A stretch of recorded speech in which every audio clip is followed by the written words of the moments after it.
from the top. I want to pick up the tune. Maynard, I was just yawning. Oh, me, oh, my, oh, me, oh, my. Oh, man, yeah, that's it. Oh, me, oh, me, oh, my, oh, me, oh, me, oh, me, oh, my, oh, me, oh, me, oh, my. Yeah, listen to that beat. I mean, cook up an arrangement for Glockenspiel and piccolo and music stand. You got yourself a hit. And toss in 2 quarts of bubbles, and you're another Lawrence Welk. Maynard. And tack on 12 little girls going, do-a, do-a, do-a, and you're a smash. Maynard, cease and desist. What you heard was just an expression of happiness. Man, that's a miserable title. Maybe the lyrics can pull it through. Oh, me, oh, Maynard, you might as well quit. My life's going so beautifully that not even your foolishness can bug me. I'm crazy in love with an exquisite girl, and she's likewise with me. So what could possibly happen that would bother me?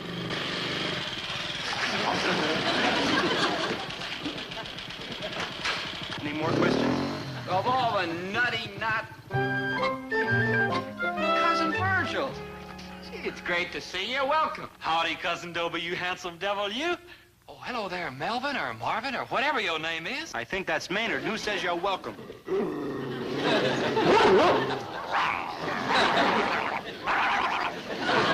Maynard, cut that out.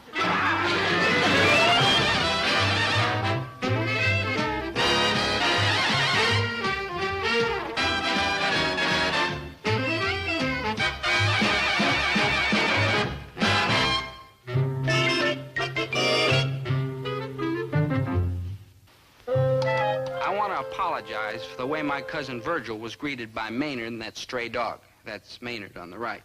It was inexcusable. I mean, he's certainly old enough and smart enough to know better. I only wish I could say the same for Maynard. And it's completely unjustified, too, because Cousin Virgil's a gentleman, an upstanding citizen, a prince of a fella. A southern fried thing. Maynard, quit already. What have you got against Cousin Virgil? I'm just a sweet, modest boy from the country. That's the best argument I heard for living in the city. Maynard, will you quit that?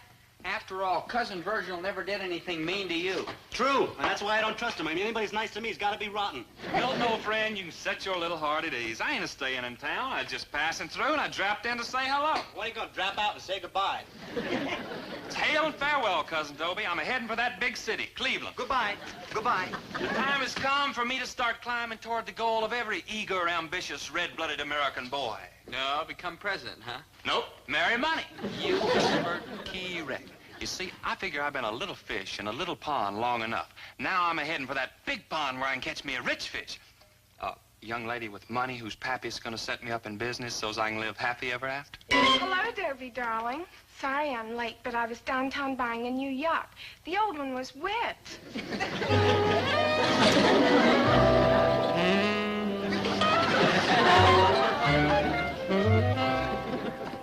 Cecily, my great tawny animal, I've been waiting breathlessly for you. Cousin Dobie, you are going to introduce your favorite cousin to this lovely young fish. Lady? Oh, sure.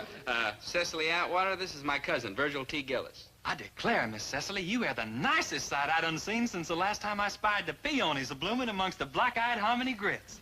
Thank you, Virgil. How gallant you are. Oh, just Southern, ma'am. Just Southern. Quick, girl, count your fingers. Sweetheart, you will study this sales manual, won't you? Daddy wrote it himself, and Daddy is P.T. Atwater, the kitchenware king, you know. I know now. And you realize that his attitude toward boys from a lower income bracket is, shall we say, unpleasant. Shall we say mean and rotten? Yes, we shall say mean and rotten. That's why it's so important for you, Dobie, my love, to take Daddy's executive training course. Let him make a top-notch businessman out of you. Have no fear, Cecily, my angel. With your love to spur me on and my tremendous natural sales talent, how can I miss? Easy. Maynard, but, Very happy to have met you, Virgil. The pleasure is all money. Mine, ma'am. Ah, what a girl. What a deal. What a fibber. Who's a fibber? Use that, Sue. Telling that chick you had natural sales talent. You couldn't sell a dog biscuit to Lassie. All right, so I exaggerated a little. Take me, I'm ready to go. I've heard everything. Take me, I'm ready to go. All right, Take so I me. told a big lie. Forget it, I'm staying. Well, what am I supposed to do? Admit I'm a miserable salesman? Never. I'd lose Cecily forever. Now, we can't let that happen, can we? I'd die. Me too. Yeah. So what you're gonna do is whip through that there training course with colors of flying. All you need is a little help. Help? What kind of help? That's what I say. Help. Well, help and help. Somebody to study up on that book, rehearse you with your sales talk, maybe put in a good word for you with that little pumpkin. Cousin Virgil, I just had a great idea. Oh, and what, pray tell, is that? Don't go to Cleveland. Stick around for a couple of weeks and help me. Help you? Now, what on earth ever give you an idea like that? Well, All right, I'll do it. You done talk me into it. Oh, you are the persuasive one, you devil. You could talk a possum right down out of a tree into a field full of hound dogs. Well. And you know something else? You just come up with an even better idea. I did? You did. You want me to sign up for that executive training course right along with you, right? Right. Right? Right. So's I'll be sitting right smack at your side so's I can help you better, right? Right. Sure enough, you silver-tongued spellbinder, I'll do it. Wonderful, Cousin Virgil. Just wonderful. How can I ever thank you? Don't worry, Dobe. He'll think of something. Ooh, will he think of something?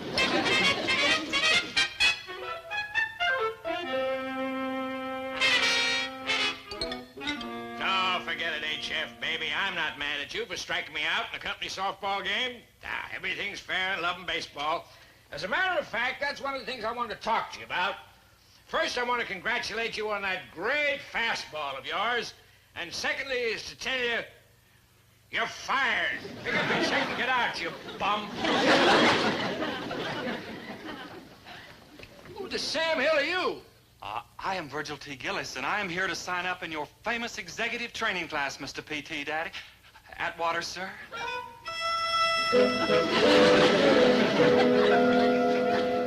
So you've heard about me, have you, boy? Heard about you. Why, Mr. Atwater, sir, down where I come from, that's on the right side of the Mason-Dixon line, you know. You are bigger than the mint julep. Well... If they had an election, Mr. Atwater, sir, you'd come in 5 states ahead of Jefferson Davis. Well, you could call me P.T. Call you P.T.? May I, sir? Heavens to magnolias, who'd have thought such an honor would ever be given to a poor little old farm boy like me? Steady, son. You mustn't let your good fortune boil you over. As a matter of fact, I got another surprise for you. I'm going to let you carry the quickie cooker into class for me. This is it? This is the genuine quickie cooker? Mm-hmm. Oh, why, Mr. Atwater, sir, just touching it makes me feel noble all over. Oh, I know how you feel, son. It happened to me, too. Welcome to my executive training program. You know, it's refreshing to meet a respectful young man like you. Oh, I am respectful from head to tippy-toe, sir. Yes, I can see that, and I like it. If there's one thing I can't stand, it's a kid who makes out like he knows all the answers and keeps talking back.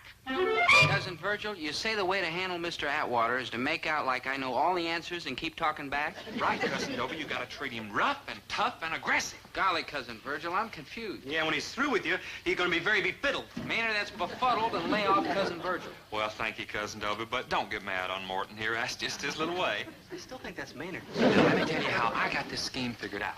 You see, this Mr. P.T. Atwater's a big business executive that's all day long up to his wallet in employees that butter wouldn't melt in their mouth.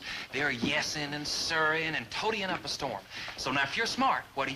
He starts yesing and a sirring and a toadying up a storm. Oh, he plays it rough and tough and aggressive. That way, he's an individual. That way he's out in his ear. No, Maynard, Cousin Virgil could be right. If I talk back to Mr. Atwater, he'll size me up as a strong-minded fellow who thinks for himself. You got it. Uh-huh. And if you'll just follow my advice, cousin, you're gonna make an impression on Mr. Atwater that he ain't gonna forget. That nobody ain't going to forget. Good morning, gentlemen. Morning. Now, what kind of a wish-washy good morning is that for our beloved leader, to whom we owe the very bread in our mouth? Listen to him. Listen to him. So let's hear 3 big ones for P.T. Atwater, our esteemed founder. P.T. Atwater, hip, hip, hooray!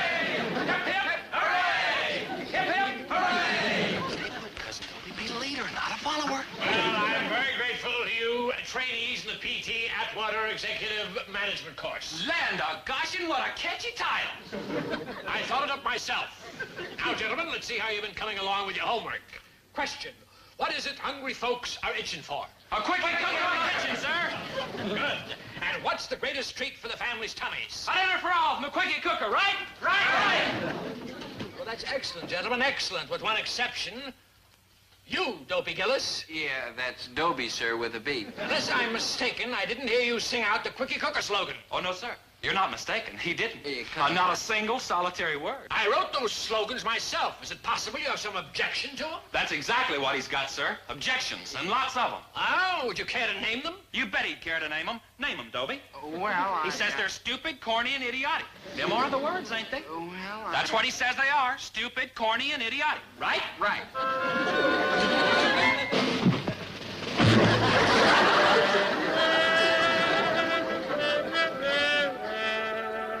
And stay out.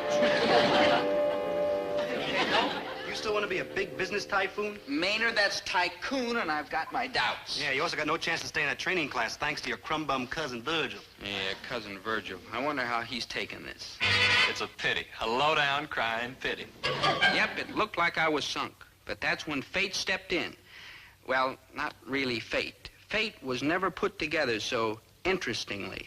Please, Daddy, give Dobie another chance. For me, your sweet, loving, only daughter, But P.T. Atwater was a tough nut to crack. He didn't climb to the top of the business world by being a softie. So when his daughter started to plead with him to give me one more chance, he knew exactly what to say. Dobie Gillis, I'll give you one more chance. So I was still alive and kicking, thanks to Cecily. I could hardly wait till that night when we were alone to tell her how grateful I was. Dobie, I love doing it for you. No, my sweet, for us. No, she's right, Cousin Dobie, for you. Otherwise, you'd be dead. That's true, Cousin Virgil. Thanks for reminding me of what a good-for-nothing I am. My pleasure. And I sure hope you two didn't mind my tagging along to the movies with you tonight. Oh, by the way, Cousin Dobie, I'm going to pay you back for my ticket the very second I get change for this $1,000 bill I'm carrying. Oh, forget it, Cousin Virgil. We enjoyed having you. But next time we'll try and get 3 seats together so one person doesn't have to sit alone. Right. Oh, you must have got awful lonesome sitting way up there in that balcony all by yourself. Well, I got used to it. It's getting late and you big business tycoons need your rest for class tomorrow. So I guess you'd better take me home. Right, my angel. A quiet walk along moonlit streets would be delightful. Well, thank you, Cousin Dobie. That's a jim-dandy idea. And don't bother waiting up for me. I may be getting home kind of late. You see, Cousin, I want to tell Miss Cecily some pretty sweet things about you, and I wouldn't want you to be embarrassed, you know? Oh, Cousin Virgil, I don't know how to put this in words, but, well, thanks. You don't have to say nothing. It's something I want to do. Good night, Cecily, my love. Cousin Virgil will take good care of you. Awful nice fella. I think so. And smart, gracious. When he was 16, he was head and shoulders the smartest kid in the class. Really? You bet. Smartest 16-year-old they ever had in the 3rd grade. Virgil. Now, calm yourself down, Missy. There ain't nothing to get all fevered up about. He just happened to like bead stringing and sand piling. Nothing wrong with that. Dear. He's a fine fella for you, and that's a fact. I mean, you'll lead a nice, quiet life. With the money he's gonna earn, that's the only kind of life you could lead. It's sure a sight better than being hitched to some ball of fire that's bound and determined to sell 1 million quickie cookers and be famous and have a big mansion with a lot of servants milling around waiting on you hand and foot like me. Virgil, somehow I get the feeling that you're afraid Dobie isn't going to amount to much in this world. Who squealed? Who was the rat that revealed poor Cousin Dobie's pitiful lack of brain power? Oh, Virgil, I know how noble and loyal you are to Dobie. Oh, I am. But tell me the truth, please. Will he turn out to be a nobody? Miss Cecily, much as I like and respect you, I just cannot answer that question on the grounds that the truth would ruin my poor, dear schnook of a cousin. Awful. Rest your head on my shoulder, you poor bereaved thing. I know how you must feel, and I'll see if I can't joy you up a trifle. I wish I was an apple hanging on a tree, and every time that you'd pass by, you'd take a little bite of me. Cuddle up close, oh my honey, cuddle up close, oh my honey, cuddle up close, oh my honey, marry you someday. Be my honey in the springtime, my honey in the fall. If I can't have you, my little gal, I want no gal at all. Cuddle up close, oh my honey, cuddle up close, oh my honey, cuddle up close, oh my honey, marry you someday, marry you someday.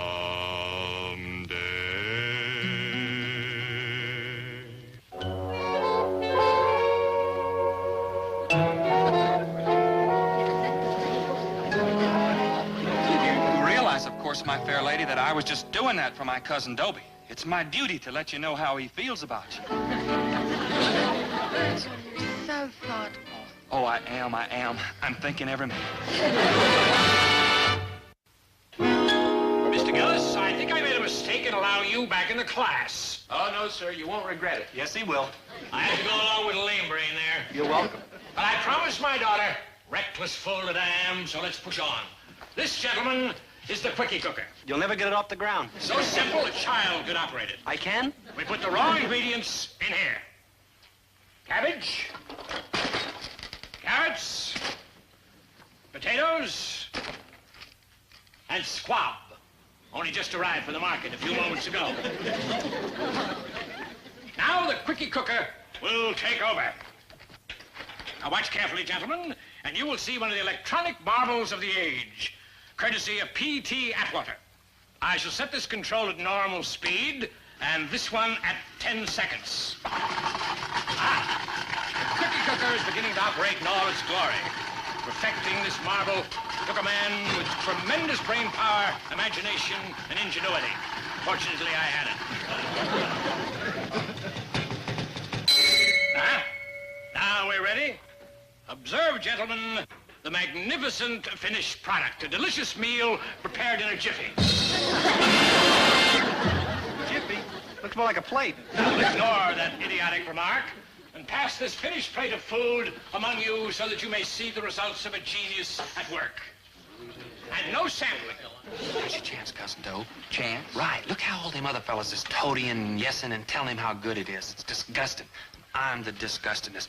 But just to make you look better, you understand? Yeah, Cousin Virgil. So just hop up on your hind legs and tell him what's wrong with that there cooker. I don't know. Look what happened last time. But this is different. Last time you was just destructive. This time you're gonna tell him what to do to make that there cooker better.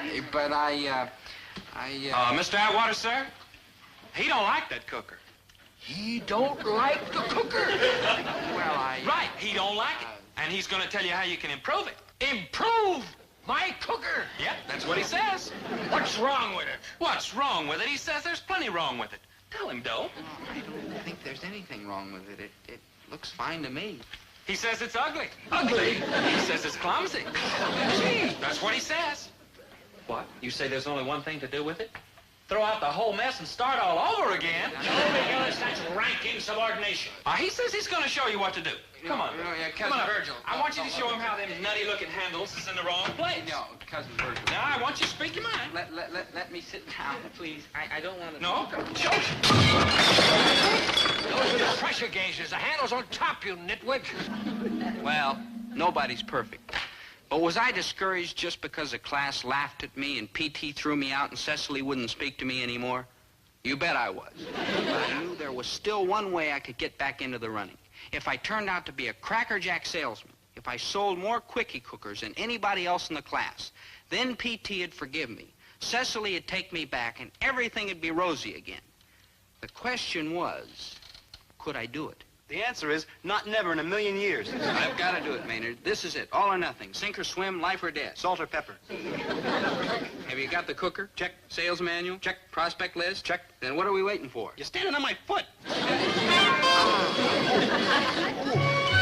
What a week I put in. I made 1 million phone calls. I walked 1,000 miles. I pushed every doorbell in town.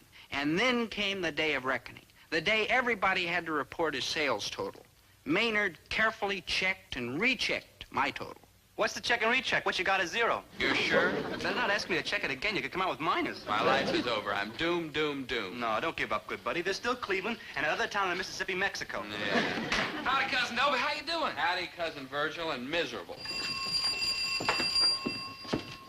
Hello? Yes, this is DOBIEGILLIS. Right. Oh, hello, Miss Swinson. It's one of my prospects. Tell her the damage you did was an accident. No, this one likes me. A demonstration dinner? You bet. I'll be there in 10 minutes. And Miss Swinson, thanks. You're one of nature's noble women. Goodbye. Hey, I still got a chance. Cousin Virgil, would you come along and help me, please? You want him to help? Doe, that's like Elliot Nett asking Al Capone to hold the gun while he ties his shoelaces. Don't hurt your head, Merton. I just love to lend a hand, but I'm afraid I'm too busy. Thanks anyhow, Cousin Virgil. I sure could use some help. This Miss Swinson's the cook at a dormitory over at the college. She's interested in buying at least a dozen cookers. Well, what are we waiting for? You'll help me? Would Al Capone hold the gun? Of course I'll help you, cousin. Blood's thicker than water. His ain't. You fellas take some cookers and go on ahead. I'll meet you in the car. I gotta make just one little old phone call, and I'll be right with you. Believe me, Cousin Dobie, helping you is a pleasure. Cooking meals for 150 college kids is tough, huh? Tough, huh? It's aging me way ahead of my time. How old would you say I look? Let's see, 83. 36, and I think I changed my mind about them cookies. No, please, Miss Swenson. Maynard didn't mean that. 84? Okay, fellow salesman, leave it to me. I'll take over from here. Yeah, but Cousin Now go Virgil... get lots of dishes ready. This is a team operation, you know. Yeah, Cousin Virgil, yeah. 85? Pardon me, Missy. Could I please speak to the cook? I want to ask her a favor. I'm the cook, and I don't give any favors. Oh, sure. A little bitty slip of a thing like you running a big place like this? You don't fool me, gal. But I am the cook. Quick, name the favor you want. Well, I took the presumption of telephoning my boss to meet me here. It'd sure look great if he could see me selling you a couple of these here quickie cookers. They are truly delightful. You sure are. No woman should be without one. How true, how true. No, I'm talking about the quickie cooker. Oh, that. No, I don't know. Oh, I know what's going to get you in the mood to think about cooking and like that. It's a part of my service to our customers. Now, you listen good, you hear? Will I? Baby face, you've got the cutest little baby face. There's not another one could take your place. Baby face, my poor heart is jumping. You sure have started something, baby face. I'm up in heaven when I'm in your fond embrace. I didn't need a shove, 'cause I just fell in love with your pretty baby. Cute, I don't mean maybe. Pretty little baby face. I'll buy 'em, I'll buy 'em. Thank you, ma'am. How many? I don't know. What are you selling? Them darling little quickie cookers, of course. Oh, yes, I remember. Now, if you can cook a meal in 12 minutes for all those hungry college kids out there like you claim, then you've got a deal. You ain't a joshin'? I ain't a joshin'. I'll buy a dozen. Ma'am, if you wasn't still practically a child, I'd kiss you. I'm over 21 and make that 2 dozen, and what are you waiting for, handsome? He's quite a boy, that Virgil. He's divine. If Miss Swenson buys those cookers, I'm going to give him a territory all his own. Daddy, how wonderful. Hey, did you hear that? A territory of my very own. And a girl. And what a girl to go with it. No wonder my head was made up to finish this off and get them both. I'm going to sell them cookers. I'm going to give Miss Swenson a big sales pitch. Now, the raw ingredients are in the cookers. All you've got to do is set the controls. Me? Set the controls, dumb-headed me? Sure, there's nothing to it. Just set it like Mr. Atwater told us. Normal speed for 10 seconds. Normal speed, normal seconds, 10 speed. How did I remember all that? Ooh, I know what I'll do. I'll set everyone at a different time, and then I can't miss. Let's see. Fast speed, 5 seconds. Super fast, 4 seconds. Super duper fast, 3 seconds. Super duper fast, 2 seconds. Super duper duper fast, 1 second. And super duper duper duper.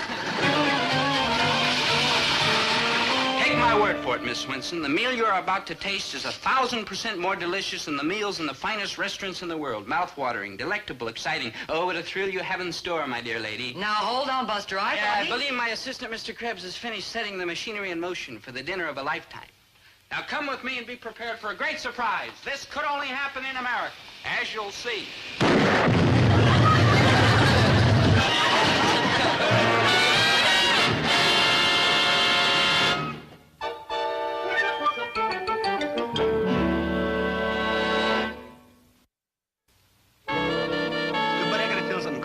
To you. That'll be the day. No, it's true, Dope. It's about 6 feet tall with a straw suitcase and wearing a jacket with a hole in the pocket that he borrowed from you.